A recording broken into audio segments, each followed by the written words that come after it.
chicken meat. Every time I touch that track, it turns into gold. Everybody knows Hi guys, and welcome to your first strength training video as part of the Under-18s Elite Athlete Program. We got Baz Perkins for you today. Baz, can you quickly introduce yourself? Yeah, my name is Baz Perkins and I'm going to be helping Ed today to show you some new exercises. Cool, so Baz is going to help us out with our strength workout, guys.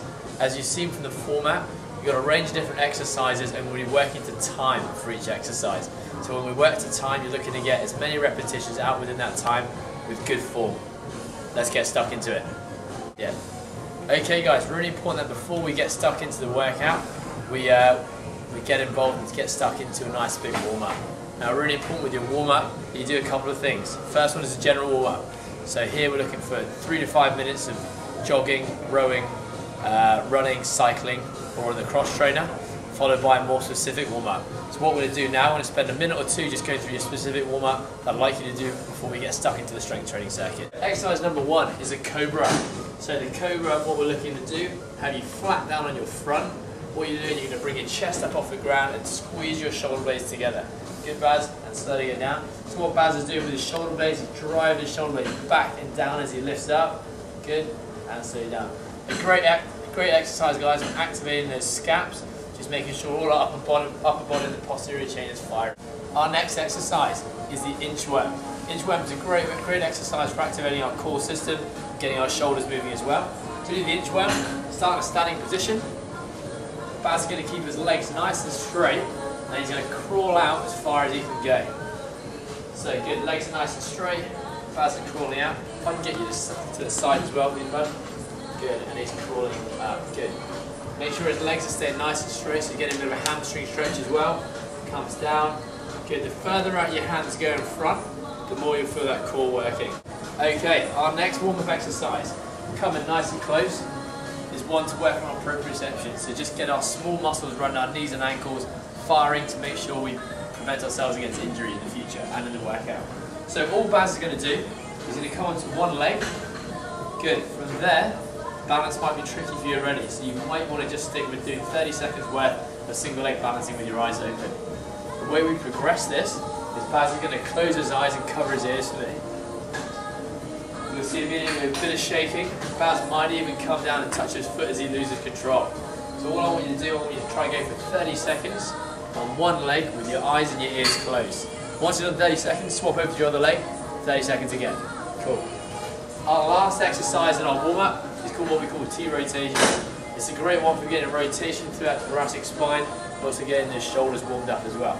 So, Baz is going to start in a push-up position. All we're going to do from here, we're going to rotate up nice and high. Good. Slowly down, rotating up, down. Just you go 5 on each side here, guys, so 10 in total. Okay, guys, into the strength circuit, so into the interesting stuff. Exercise number 1, as you've seen from your format at the beginning of the video, is your push-up. Now, when we push up, you've got 2 options. Our first option is on our feet, on our hands, keeping a nice straight back. We're going to bring our chest down towards the floor as Baz can demonstrate. Nice. And pushing up. Great stuff. See how Baz is coming real nice and deep. His chest is touching the floor and he's coming into full extension through his elbows. What we don't want to do, if you find a full push-up difficult, there's a way we can progress that as well. So Baz is going to come down onto his knees. We want to make sure we're nice and straight from head to knee. So Baz is going to bring his hips forward. That's it. Good. From there, we're nice and straight. Bang, bang. Exactly the same. Exercise, an awesome one for working on proprioception and balance in the legs, but also for developing strength and power through the lower body. Call this one a Bulgarian Split Squat. So what Baz is going to do, you're going to set up, either you're going to find a step, a bench or a chair if you're doing it at home, something that's about knee height or higher. You're going to set up with your back foot on the chair, front leg out in front. Got a few coaching points you want to think about when we do this exercise. Basically, Baz is going to go ahead and show us how to do a Bulgarian split squat. So he's going to drive himself down towards the floor, and he's pushing up to that front leg. Now, what we don't want to see is if that knee starts coming flying over that toe, what we're going to do there, Baz is putting all his body weight firing through the front of his knee. Sometimes you might get a little bit of knee pain there. So what you want to make sure you do is sit back onto that back leg a little bit to make sure that knee is perfectly in line with that toe. Okay guys, next exercise is an awesome exercise for developing that core strength. Remember, when your strength comes from the inside and out, so until we have fundamentals down, you can't push off with your harder exercise basically. Front plank, Baz has been holding this for about 10 seconds unfortunately already, so we're going to crack on with how to explain it. As the name suggests guys, a front plank, we want to see your body nice and straight from head to toe. So Baz, you can see nice here. If you've got a big bum like Baz does, sometimes you can't avoid that little curve. But what we're looking for is nice and straight down from head to toe. What we don't want to see is arching downwards, and we don't want to see the opposite, bum right up in the air. This one's a little bit different. Rather than working in time, you're simply going to hold the front plank for as long as you can until you feel that core start to give up on you and that back starts to arch. As soon as you can see that, I want you to stop there. Okay guys, next one, onto our alternate lunges. A little bit different, so rather than working for 40 seconds like you have been for a lot of your other exercises, we're going to up it to 60 seconds here. Alternate lunges is a great exercise again for working at dynamic strength and power, as well as loads of knee stability because it's a single leg movement. So, we're going to start with hands on hips, as Baz has shown us here. We're going to take a nice big step forward. Good, hold that for me, Baz.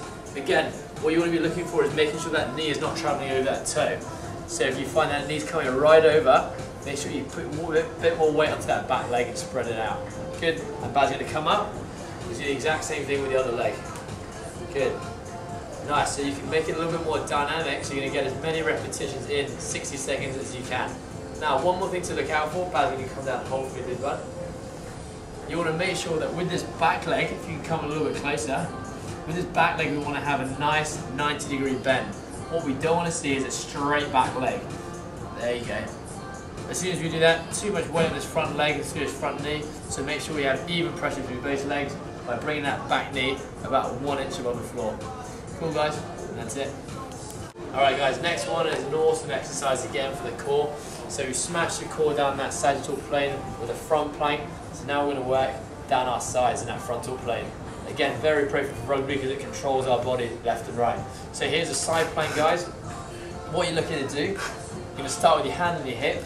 Basically you're trying to drive this hip as high towards the sky as possible, keeping that body in a nice straight line from head to toe.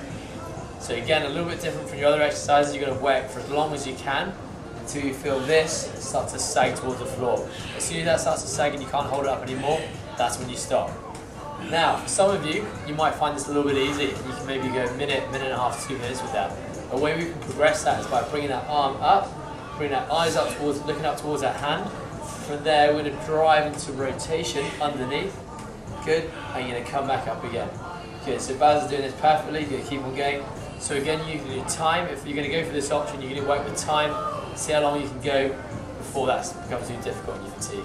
So you're going to simply do one side, followed immediately by your other side. Okay guys, last one for our circuit is a tough little metabolic exercise which I'm sure you've all done a million times, and it is called the burpee. The burpee is a great exercise for incorporating that whole body as well as getting a bit of explosive power and cardio conditioning. So Baz, I'm sure he's gutted to hear, he's going to demonstrate a burpee for me. So don't worry about the push-up if you've been taught to do that push-up with your burpee guys, because we've done our push-ups already. So you're starting in your plank position, driving up into an explosive jump. Good. As soon as you back down, you come straight down. That's going to be 5 quick ones here. Good. Nice. Nice. I got the magic.